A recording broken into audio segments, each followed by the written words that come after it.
हिंद, वंदे मातरम। प्यारे साथियों, आपको बता दूं जो 1100 साइंस की श्रृंखला चल रही थी उसका आज ये फोर्थ पार्ट लेके आए। जिन भाई बहनों ने थर्ड पार्ट नहीं देख तीसरा 3 पार्ट नहीं देखे वो चैनल पे विजिट करके जरूर देखें।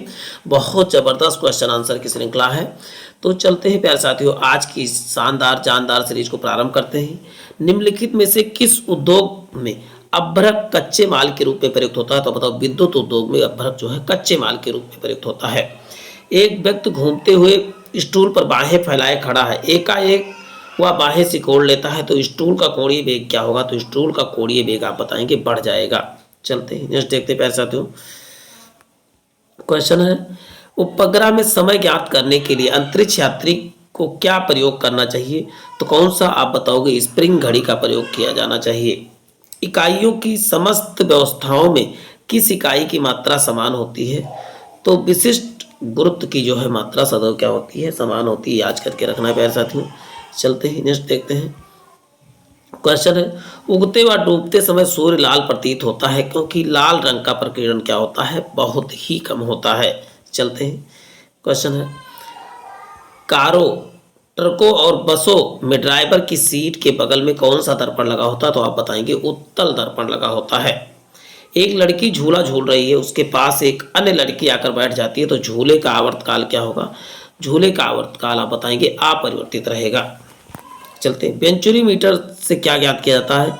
तो जल के प्रवाह की दर किस मीटर से? तो आप बताओगे वेंचुरी मीटर से नापा जाता है। चलते हैं नेक्स्ट देखते हैं प्यारे साथियों।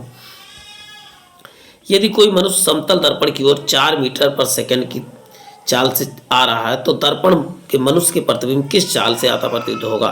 तो हमेशा दोगुना चाल से आता हुआ प्रतीत होता, नहीं कि 8 मीटर पर सेकंड से आता हुआ प्रतीत होगा।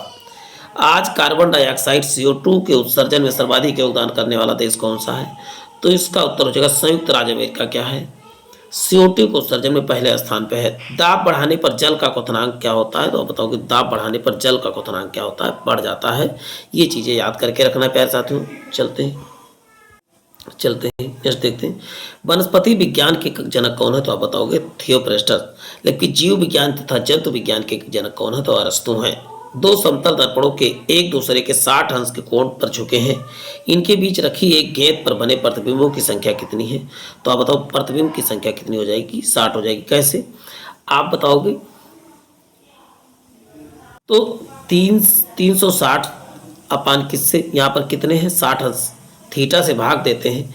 यदि सम संख्या है, देखिए 56 66 36, यानी सम संख्या यदि आता है तो उसमें से एक घटा देते हैं, और यदि विषम आता है तो उसका उत्तर ही होता है। तो इसमें से एक घटाने कितना उत्तर आया? तो बताओ 5 आया। तो आप ऐसे 360 में हमेशा जो थीटा दिया है, यहाँ पर थीटा 60 अंश दिया है, उससे भाग देना रहता है। चलते हैं।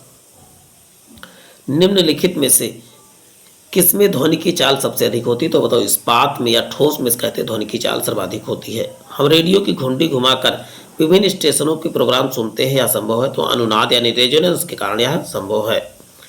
यदि किसी पिंड को पृथ्वी से 11.2 किलोमीटर पर सेकंड की वेग से फेंका जाए तो पृथ्वी पर वह कभी नहीं लौटेगा, इसे कहते हैं पृथ्वी का पलायन वेग कितना है? तो बताओ 11.2 किलोमीटर है। चलते हैं नेक्स्ट देखते हैं। चौराहे पर पानी के फुहारे में गेंद नाचती रहती है क्योंकि पानी का वेग अधिक होने पर क्या होता है? दाब घट जाता है। चलते हैं। ऐसे तत्व जिनमें धातु और अधातु दोनों के गुण पाए जाते हैं वह क्या कहलाते हैं? तो वह आप बताएंगे उपधातु कहलाते हैं। चलते हैं। यदि पृथ्वी की त्रिज्या 1% कम हो जाए तो द्रव्यमान वही रहेगा किंतु गुरुत्वीय त्वरण क्या हो जाएगा? घट जाएगा। ये चीज आपको याद करके रखना है। चलते हैं देखते हैं प्यारे साथियों।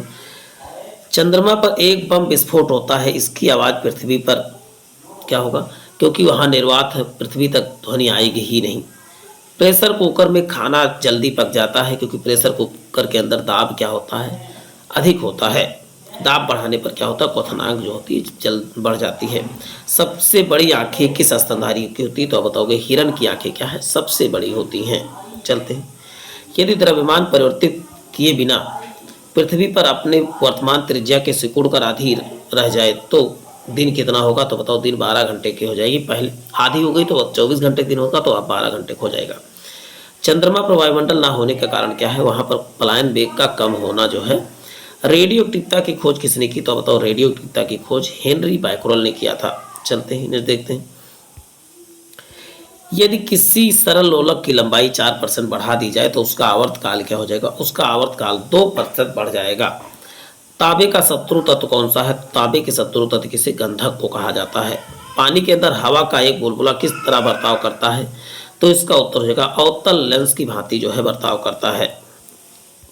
चलते हैं नेक्स्ट देखते हैं। विद्युत प्रेस का आविष्कार किसने किया? तो आप बताओगे हेनरी सीले ने जो है विद्युत प्रेस का आविष्कार किया था। प्रत्येक क्रिया के बराबर विपरीत दिशा में प्रतिक्रिया होती है। यह न्यूटन का कौन सा नियम है? तो यह न्यूटन का तृतीय नियम कहलाता है। कोशिका के अंदर ऊर्जा का निर्माण किसके द्वारा होता है? तो इसका उत्तर हो जाएगा माइटोकॉन्ड्रिया के द्वारा। लीवर में भविष्य के लिए कौन सा विटामिन जो है भंडारित रहता है? तो बताओ विटामिन ए। सभी भारी रेडियो सक्रिय तत्व तो अंतिम रूप में परिवर्तित होते हैं। तो बताओ सीसा के रूप में परिवर्तित होते हैं। चलते हैं नेक्स्ट देखते हैं प्यारे साथियों।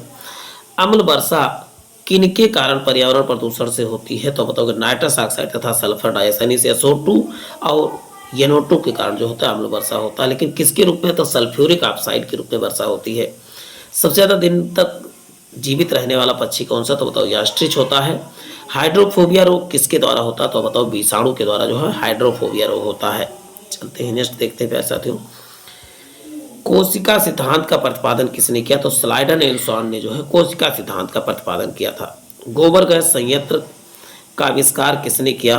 तो इसका उत्तर हो जाएगा CB देसाई ने गोबर गैस का आविष्कार किया था। कोशिका का पावर हाउस किसे कहा जाता है? तो इसका उत्तर हो जाएगा माइटोकॉन्ड्रिया को कोशिका का पावर हाउस कहा जाता है। चलते हैं नेक्स्ट। ATP का निर्माण कहाँ होता है? तो माइटोकॉन्ड्रिया में। और किसके द्वारा होता है? तो क्रेब्स चक्र के द्वारा जो है होता है। सोडा वाटर बनाने में किसका प्रयोग करते हैं? तो इसका उत्तर कार्बन डाइऑक्साइड का प्रयोग करते हैं। परमाणु द्रव्यमान व्यक्त किया जाता है। तो AMU जो है परमाणु द्रव्यमान व्यक्त करने की क्या है? तो आप बताओ इकाई है। कच्चा एल्युमिनियम किस नाम से जाना जाता है? तो पायराइट के नाम से जाना जाता है। DDT का पूर्ण रूप डाई क्लोरो डाईफिनॉल ट्राईएथेन है। पेट्रोलियम किसका जटिल मिश्रण है? प्रोपेन तथा ब्यूटेन का जटिल मिश्रण क्या कहलाता है? तो आप बताओ पेट्रोलियम कहलाता है। चलते हैं। पेट्रोलियम यहाँ पर नहीं, यहाँ पर होना चाहिए कि LPG किसका है तब सही था। यहाँ पेट्रोलियम की जगह LPG लिखना चाहिए था। इलेक्ट्रॉन त्यागने की प्रकृति क्या कहलाती है? तो ऑक्सीकरण कहलाती है। जबकि ग्रहण करने की प्रकृति क्या है? अवकरण कहलाती है। शुद्ध जल का क्वथनांक कितने फ़ारेनहाइट स्केल? तो आप बताओगे 212 फ़ारेनहाइट पर जो है शुद्ध जल उबलने लगता है, या 100 डिग्री सेल्सियस कह सकते हो। चमगादड़ किस वर्ग का प्राणी है? तो मेमेलिया वर्ग का है। किस अम्ल का उपयोग जो है सीसा संचायक बैटरी में किया था? तो सल्फ्यूरिक अम्ल का प्रयोग किया था। प्रोटीन संश्लेषण कहाँ पर होता? तो इसका उत्तर है राइबोसोम में होता प्रोटीन संश्लेषण। अब वैसे आप बता दें ER में भी प्रोटीन का संश्लेषण होता है। पृथ्वी की आयु का आकलन किया जाता है तो यूरेनियम डेटिंग विधि द्वारा जो है पृथ्वी की आयु ज्ञात की जाती है। कार्बन डाइऑक्साइड की कितनी मात्रा वायुमंडल में होती? 0.03% होती है। नाभिकीय विखंडन में ट्रिगर क्या है? तो ट्रिगर एक न्यूट्रॉन का काम करता है। चलते हैं। रुधिर प्रसंचरण तंत्र की खोज किसने किया था? तो विलियम हार्वे ने किया था। रक्त को मजबूत एवं उछाल लायक बनाने के लिए क्या मिलाया जाता है? तो इसका उत्तर होगा सल्फर मिलाया जाता है। आधुनिक आवर्तसारणी के जनक किस पर आधारित? तो प्रमाण क्रमांक पे इसके जनक कौन है? तो आप बताओगे मोजले हैं। चलते माइका क्या है? तो माइका आप बताएंगे क्या है? विद्युत का सुचालक है। RDX का पूर्ण रूप का है रिसर्च डेवलपमेंट एसोसिएट एक्सप्लोसिव है। अश्रु गैस का रासायनिक नाम क्या है? तो क्लोरोएसिटोफिनॉन है। चलते हैं। बुलेट प्रूफ पदार्थ बनाने के लिए कौन सा बहुलक प्रयुक्त होता है? तो पॉलीकार्बोनेट का प्रयोग किया जाता है। प्यारे साथियों आज के लिए इतना ही, फिर मिलते हैं एक नए सेशन में। जय हिंद जय भारत।